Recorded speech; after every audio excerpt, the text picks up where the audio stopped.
I'm Dan Sullivan. And I'm Joe Polish. And welcome to 10 Times Talk. Hello, this is Joe Polish, and I'm here with the amazing, the wonderful Mr. Dan Sullivan. Yes. What do you think of that, Dan? I just, with the setup of saying the wonderful, all these amazing things, and then saying your name, it almost makes you sound egotistical. Yeah, and it really caught me by surprise, and usually you're not able to do that, so I thought that was really a good trick. Yes. I was talking to someone earlier today about people that, when it comes to ego with people in the quote-unquote speaking business, book authors, gurus, that sort of stuff, and as usual, I always refer to you as a person that is just the epitome of a class act, and someone who has to constantly who is constantly in situations where you're surrounded by achievers. And when you are in a position of being around influential people, industry transformers, achievers, gurus, that sort of thing, you're actually dealing with a lot of egomaniacs at different periods of time. And you seem to have gone through this world of dealing with lots of amazing individuals, coaching incredible, successful entrepreneurs, and kind of being unscathed when it comes to having a big ego and that sort of stuff. And what are your thoughts on that? Because that's always struck me as something that you're always a down-to-earth person. You're always, you're not boastful about yourself, and you just seem to keep a real clear perspective on success and achievement. Yeah, well, I really remember my roots. I'm a farm kid from northern Ohio, and I just had a big picture that there was a big world out there, and that there were an incredible number of smart people out there, incredibly talented people out there. And, I developed an attitude about this probably in my teens, and the line I came up with was that I don't want to be the smartest person in the room. I just want to be in a room where everybody's getting smarter. Yep. So I'm not competing with anybody. I mean, if there's really a lot smarter people in the room than I am, I'm in a perfect spot because I'm going to learn a lot from those really smarter people in the room. And the other thing is that my default position is to ask questions, not to give answers. I'm really keenly interested in how people think about their lives, and especially how they think about their futures and how they think about the crucial, kind of challenges they've had in the past that they had to transform myself. And I just love to have them tell their stories. And most people are really set at ease if you just ask them to talk about their experiences and, what they would really like to have in their life. And I find that oftentimes egotism is just kind of a defense mechanism, that they're used to kind of being around people who maybe attack them or challenge them or everything. But if you don't give any, you don't give them any indication that you're going to do that, but you're just going to ask them questions about themselves, usually it settles out really quickly. That is for sure. Well, cool.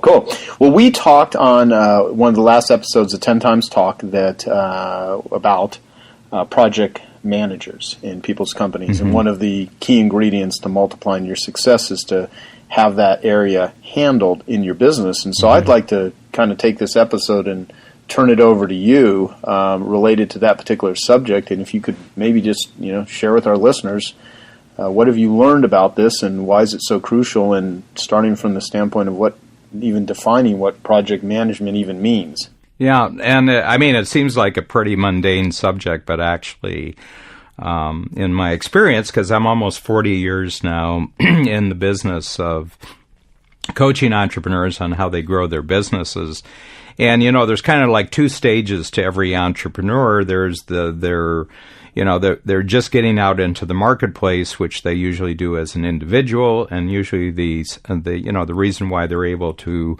establish themselves in the marketplace is that personally they have good selling skills.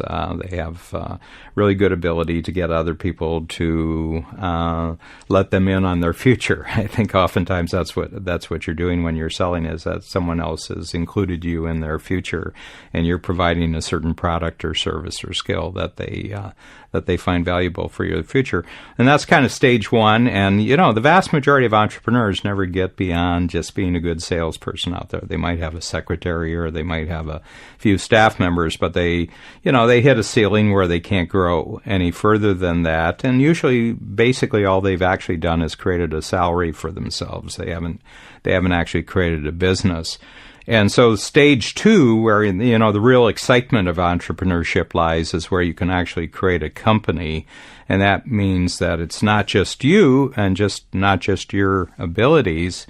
I mean, Joe, when you were a carpet cleaner, way back at the beginning, you could knock on doors and you could carry the stuff upstairs and you could do the work and everything like that. But if you wanted to develop a company, then the best role for you was to be a marketer. The best role for you was to be a salesperson and not to be doing any of the work. And so you had to, develop a team around you. And then you got into the whole, where your true love is in marketing, period, and then helping other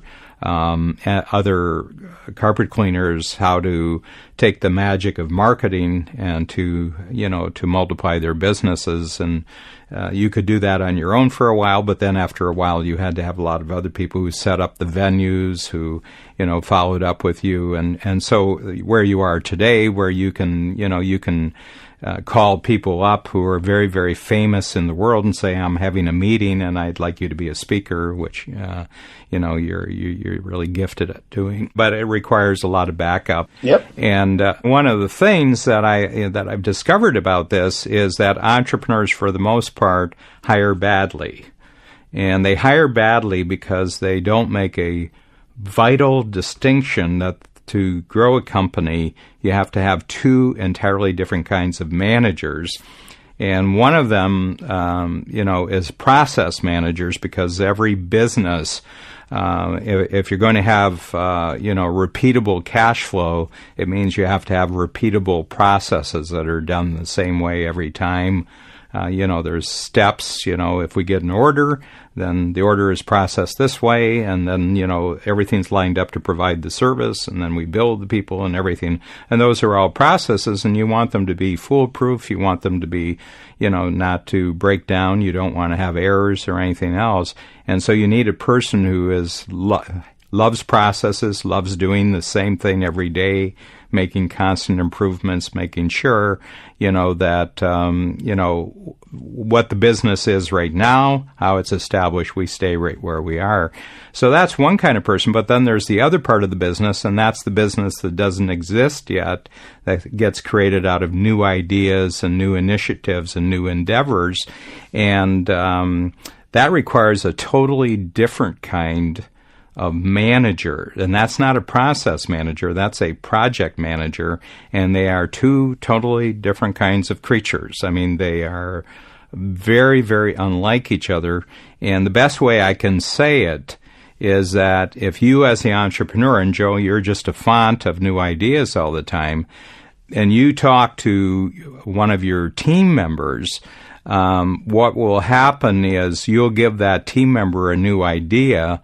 And depending on whether that person is a process manager or a project manager, two radically different things will happen, and it has to do with lists.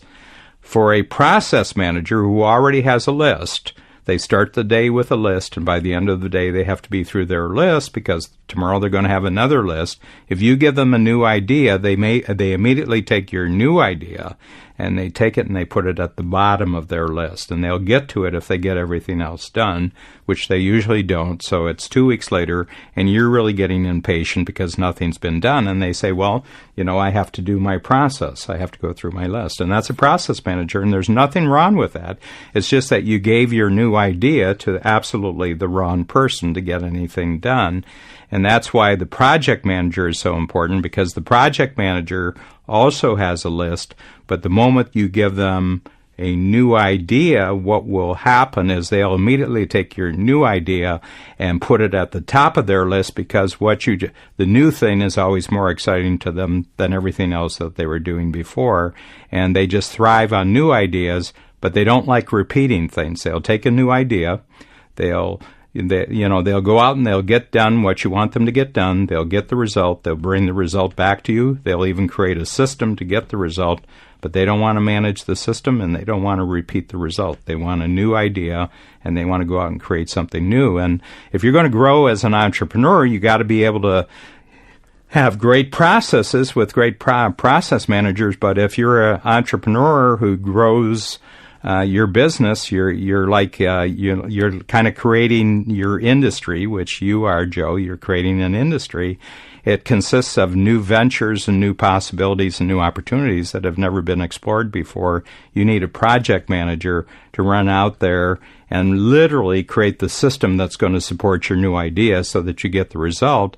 And then they'll hand that system off to somebody else. They'll even train the other person. They just don't want to do it again themselves.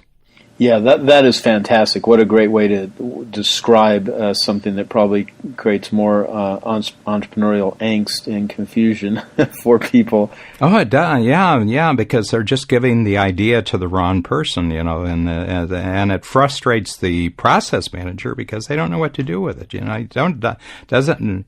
use you as the example. Doesn't Joe realize that I already got a full plate? Why does he keep putting new stuff on my plate? And the project manager, on the other hand, wants something new every day. They can balance a lot of balls. They can take 5 or 6 new things, and they actually like having a lot of new things and knocking them off and coming back for more. And so it's really, I've seen the difference between somebody just having a company that essentially gives them a salary and other people having a company that turns into an empire. Is just this distinction between process manager and project manager. Well, you know what? I'm gonna then ask you to kind of describe how do you know who that person is? Suggestions, ideas on how to locate them, how to start this whole process. Because in your experience, I'm sure you find all the time that most people don't understand this distinction. I mean, I certainly didn't do it until I first heard you talk about it in Strategic Coach. I don't know how many years ago that was when I first heard you say this. Wasn't too long ago, but basically I just saw a ton of eyes in the room, pop open, and these were people that go to Strategic Coach are successful business owners, and these are people that have their act together in so many ways, and it was really like a revelation. They had never heard anything or thought about something like this before. So I think it's great to have this discussion because it certainly is a 10 times multiplier. I want to relate to you something that happened just earlier this week. I was meeting with my financial advisor, who's a great guy, smart as heck. He's been my advisor for probably 13 years now. And a couple, my CPA and then the assistant to the CPA, who was another CPA, and my assistant Eunice, and then the one person in my company that kind of takes a CEO sort of role, but we use different titles at Piranha Marketing. We collaborator of Elegant Opportunities versus Chief Operating Officer, things like that. But anyway, we're sitting having this conversation, and one of the, I really don't like looking at P&Ls all that much. It's one of those things, though, that we have to, look at our financials and kind of see what's working, what isn't, and just discuss where we're heading. And I was going over, trying to get their recommendations for me on how to categorize certain activities in my business. These were not the people that are obviously implementing what it is I come up with. These are just, my CPAs. And so I'm going over different things that I'm doing to make money. And I'm in the room recording this right now where I have the whiteboard where we have the meeting.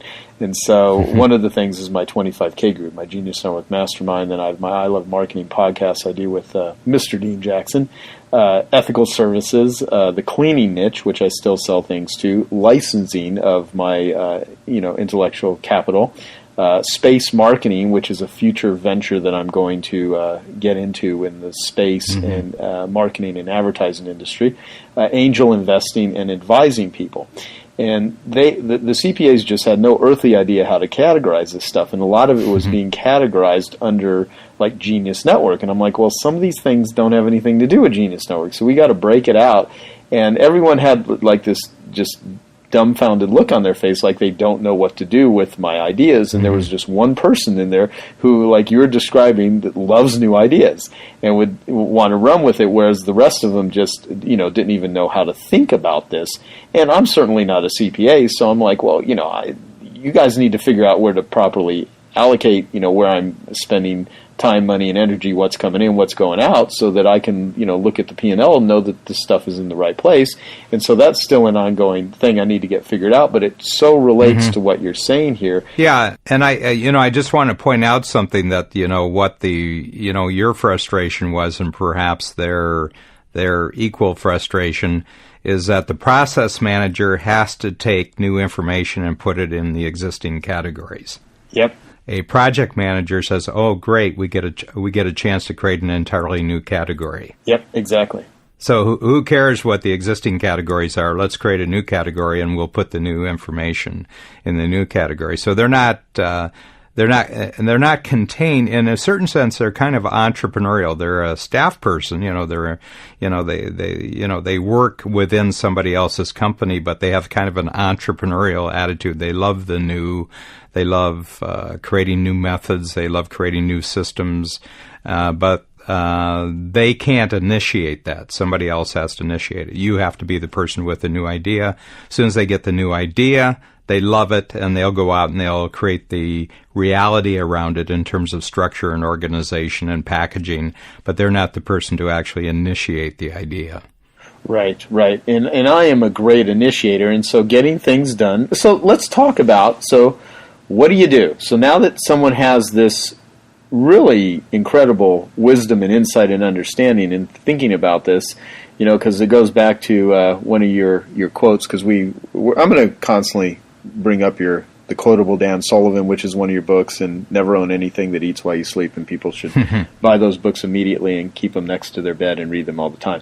But one of the quotes that you have is, the problem is never the problem is that you don't know how to think about the problem. Yeah. And so I think with this episode, you're giving people a way to think about a problem that they just never knew how to think about. Yes. So, now that you've kind of defined it, what would you recommend? Well, I'd like to drop back and mention another great friend of ours. I mean, you mentioned Dean Jackson, but another great friend of ours is Kathy Kolbe, and Kathy is one of the great geniuses of developing people in the world. She's right in the Phoenix area with you, Joe. But Kathy came up with this amazing profiling system, which is called the Kolbe Index. And what it is that it's a questionnaire, like most of these tests are. But when you're hiring someone, you hire to get people with a particular profile and how they get their results. And you and I, Joe, are in a particular category which is called innovator. And what we do is that we're great idea people. We can come up with a lot of new ideas very, very quickly. We don't need a lot of information to create a new idea, so we tend to have not lawn fact finders.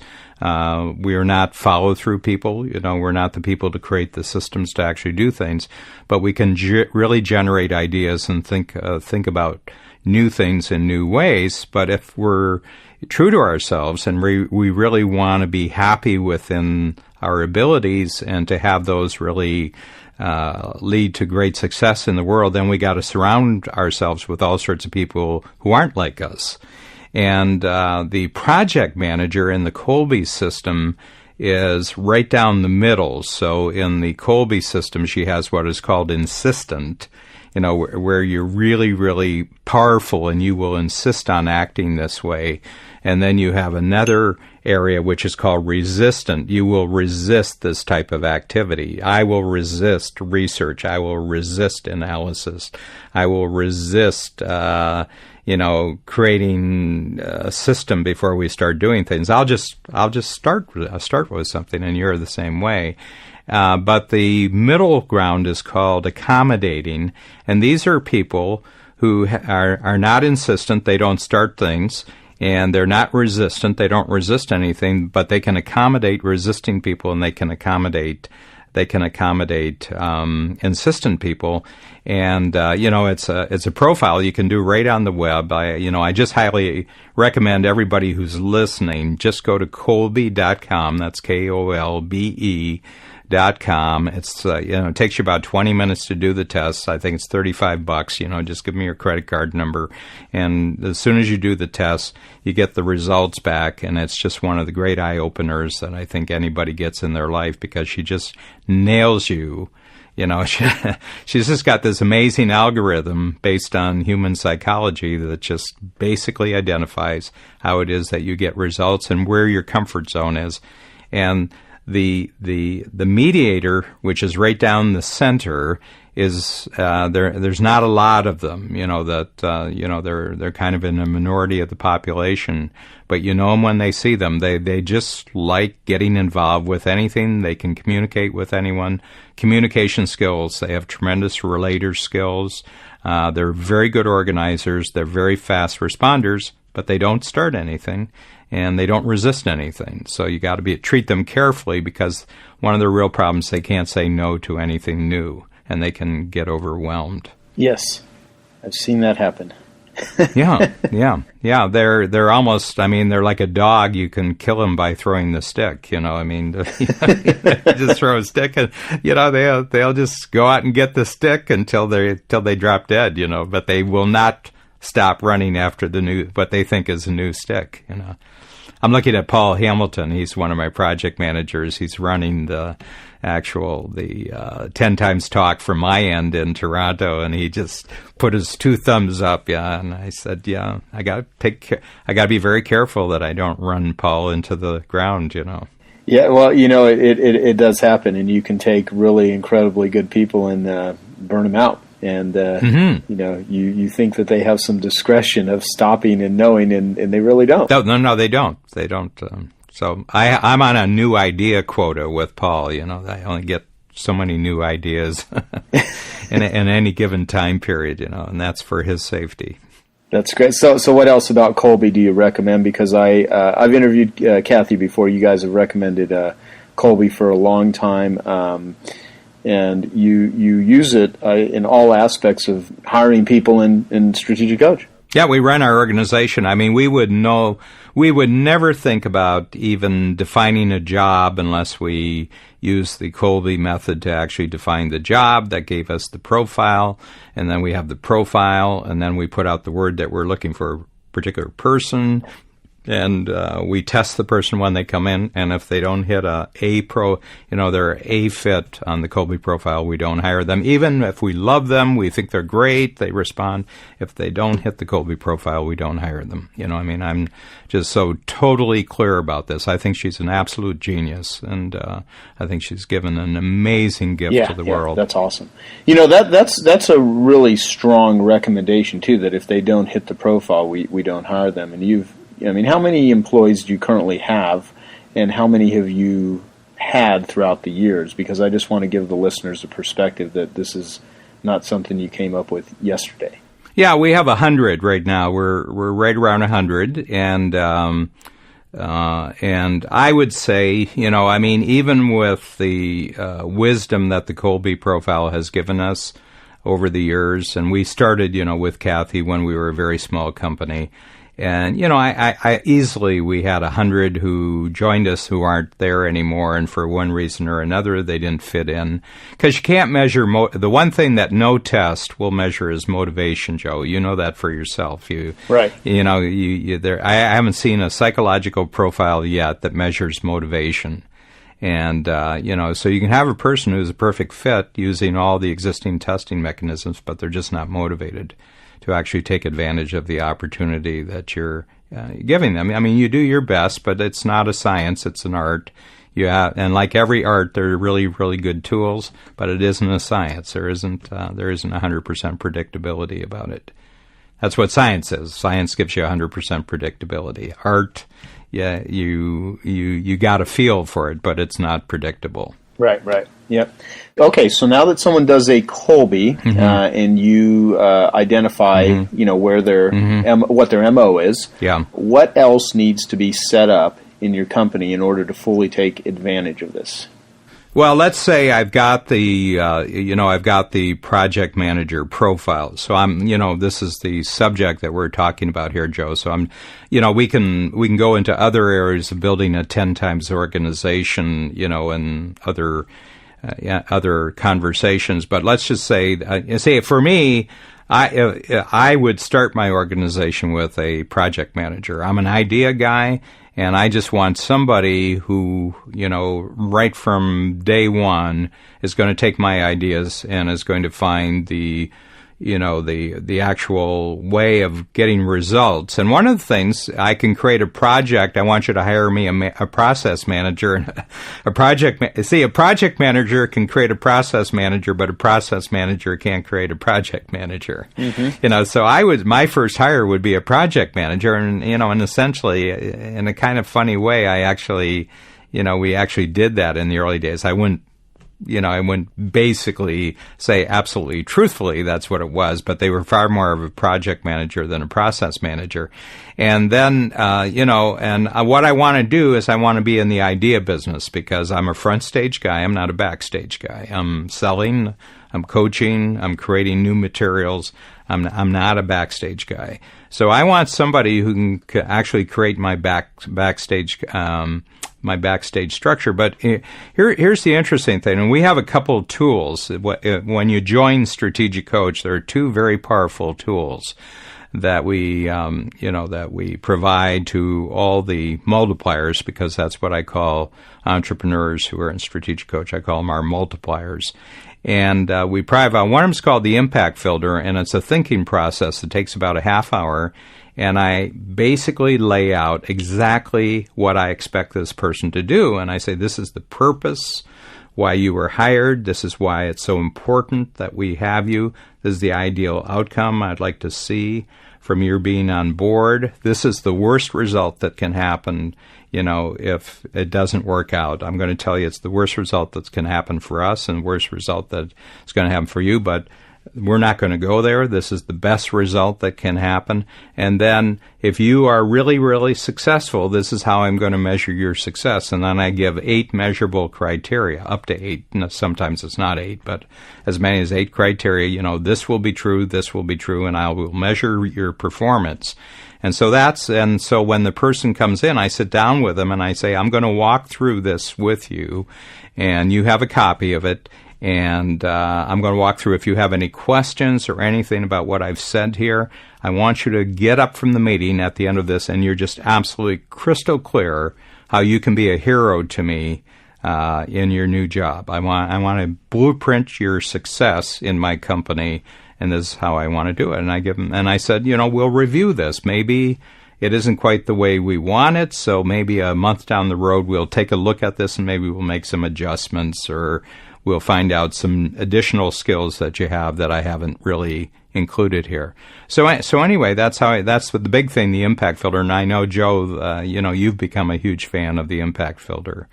Oh yeah. I mean, I'm doing a conference call with Peter Diamandis later this afternoon. We've got 2,300 people that are registered to be on this 1 hour call, and the main way that I organize the whole call is with an impact filter. Sure. It's your tool. What do I want to have happen? What's the outcome? Why is it so important? What's the worst thing that could happen if I don't do it? What's the best thing? So I sell myself on what it is I want to have happen, and how do I measure success? Yeah. And it's a great process, which, so the takeaway that I got from today is, simply just defining the difference between project and process management is going to be huge for so many of our listeners. Yeah. I know it's just opened up a door for many people that never, they might have never even known existed or thought of this way. And then secondly, one thing you said early on, questions are infinitely superior than answers.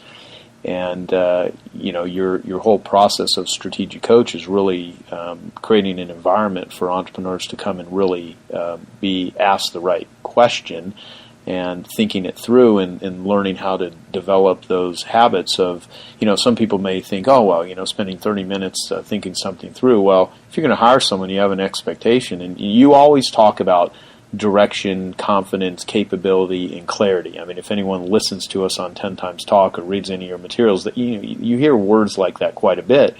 And the reason that you talk that way is because you've learned, no entrepreneurs operate very well without confidence, direction, capability, clarity, and by asking yourself the right question and having a process to go through it, then you can become a lot clearer, and then you could avoid, in some cases, years of frustration and hiring the wrong person and wasting money and not realizing your opportunities. So I think this is huge. Yeah, it really is, Joe. And I've just, I've personally worked with more than 6,000 really, really successful entrepreneurs. I mean, by the standards of the world, you have this thing, the 1%. Well, my people are, when you look at the success that they have and their incomes and their wealth, they're in the 0.1% on a worldwide basis.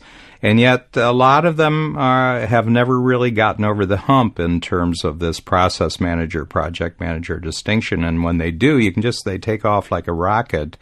And they just realize, I've just been approaching this whole situation wrongly. I've burned out people, and they didn't need to be burned out. I've hired wrong for, specific positions. I've given the wrong people the wrong work to do. I've not set up expectations correctly, and this is all correctable. I mean, these are fairly simple rules, and and they always work. I mean, the only thing I can say about this stuff is that it just always works. Yeah, fantastic.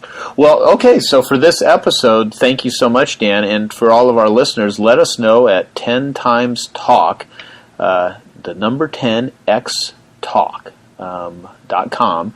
Give us your comments. What did this open up in your thinking for you? If you could honestly admit if you've never been aware of this, the differences and distinction here, and what you're going to do about it, and for those of you that have actually utilize Dan's process for figuring this out, let us know what it's done for your company, and give us your comments. Go visit the website, and certainly anyone that's listening to our episodes certainly knows some entrepreneur out there struggling, suffering because they are not aware of this. So please share this episode with them, tell them to listen to it, and you may very well help them out quite a bit and help yourself out in the process. So we will talk about more awesome stuff on the next episode of 10 Times Talk. So thanks, Dan. Okay, thanks, Joe.